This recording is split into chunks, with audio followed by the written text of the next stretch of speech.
अस्सलाम वालेकुम। आज हम क्लास मैट्रिक का चैप्टर नंबर 11 के एमसीक्यू डिस्कस करेंगे इस वीडियो में। तो आए हम स्टार्ट करते हैं। पहला एमसीक्यू है sound is a form of dash. Sound किस किस्म की एनर्जी है, ठीक है। तो इसका एक्यूरेट आंसर है मैकेनिकल एनर्जी, क्योंकि जो हमारी मैकेनिकल एनर्जी है बताते खुद वो क्या होती है, एक ऐसी एनर्जी जो किसी ऑब्जेक्ट में से निकल रही हो जब वो मोशन में हो या वो अपनी रेस्टिंग पोजीशन में हो। तो ये साउंड एनर्जी भी हमारी कुछ इसी तरह की होती है। तो इसका जो एक्यूरेट आंसर है वो है मैकेनिकल एनर्जी। सेकंड एमसीक्यू से हमसे पूछा जा रहा है कि जो ऑडिबल फ्रीक्वेंसी यानी कि जो एक नॉर्मल इंसान सुन सकता है आवाज़, उसकी फ्रीक्वेंसी का रेंज क्या है। तो इसका आंसर है B, 20 hertz to 220 hertz. 20K का मतलब है 20,000, ठीक है। थर्ड एमसीक्यू से हमसे पूछा जा रहा है कि जो approximate value of the speed of sound जो है 0 डिग्री सेंटीग्रेड पे वो क्या होगी। तो इसका एक्यूरेट आंसर है ए, 332 मीटर पर सेकेंड।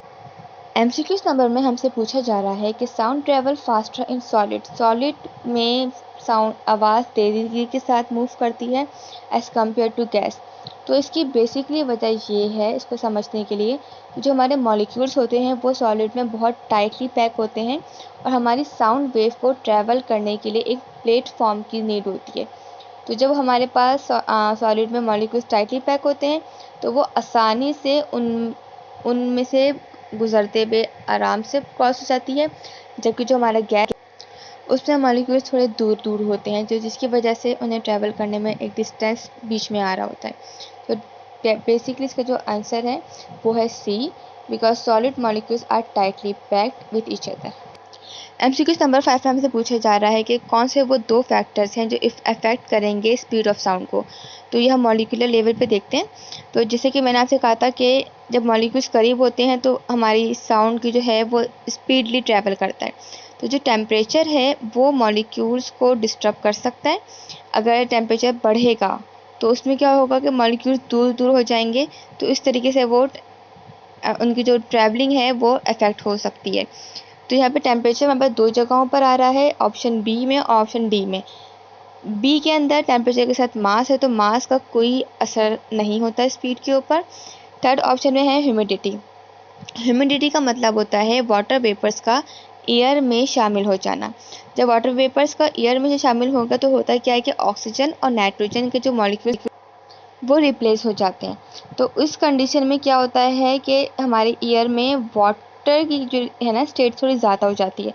एंड वी नो इस तरीके से जो हमारे वही वाली बातें मॉलिक्यूल्स करीब हो जाएंगे तो ये हमारे पास साउंड की जो स्पीड है वो इफेक्ट हो सकती है। तो हमारा जो ऑप्शन डी है वो बिल्कुल एक्यूरेट है। एंड अब एमसीक्यू नंबर 6 में हमसे कहा जा रहा है कि जो सेपरेशन है between two consecutive compression of a sound wave, इस कॉर्ड उसे हम क्या कहते हैं। इसका आंसर वेव लेंथ है। यानी कि जो हमारी वेव बनती हैं दो उभरी हुई होती हैं और दो नीचे की तरफ आप कह लीजिए दबी हुई होती हैं। तो हमारी जो दो पहाड़ी की तरह की जो कंप्रेशन होता है उठा हुआ, तो उनके बीच में जो फासला होगा उसको हम वेव लेंथ कहते हैं। एमसीक्यू नंबर 7 में हमसे पूछा जा रहा है कि ऑर्डर क्या होगी कि स्पीड की फास्ट से स्लो की तरफ। तो ये हम डिस्कस कर चुके हैं। जब टाइटली पैक मॉलिक्यूल्स होंगे तो वहाँ पर तेज़ होगा, जहाँ पे डिस्टेंस आएगा तो वो कम होता जाएगा। तो जो इसका एक्यूरेट आंसर है वो है ऑप्शन नंबर 6, यानी सॉलिड फिर liquid and then gas. MCQ number 8 में हमसे पूछा जा रहा है कि ultrasound has several uses in medicine and industry, which one has use of ultrasound. इन चार ऑप्शन में से अल्ट्रासाउंड हम कहाँ इस्तेमाल कर सकते हैं। तो इसका आंसर है बी, प्रीनेटल स्कैनिंग के लिए। देन एमसीक्यू नंबर 9 में हमसे पूछा जा रहा है द कॉजेज ऑफ इको। गूंज, इको का मतलब होता है वो क्यों होती है। तो इसका आंसर है रिफ्लेक्शन। जब आवाज़ की लहरें टकराकर वापस आती हैं तो हमें अपनी आवाज़ गूंजती हुई महसूस होती है। तो इसका आंसर है सी, रिफ्लेक्शन। लास्ट एमसीक्यूज है कि which type of wave can not travel through a vacuum.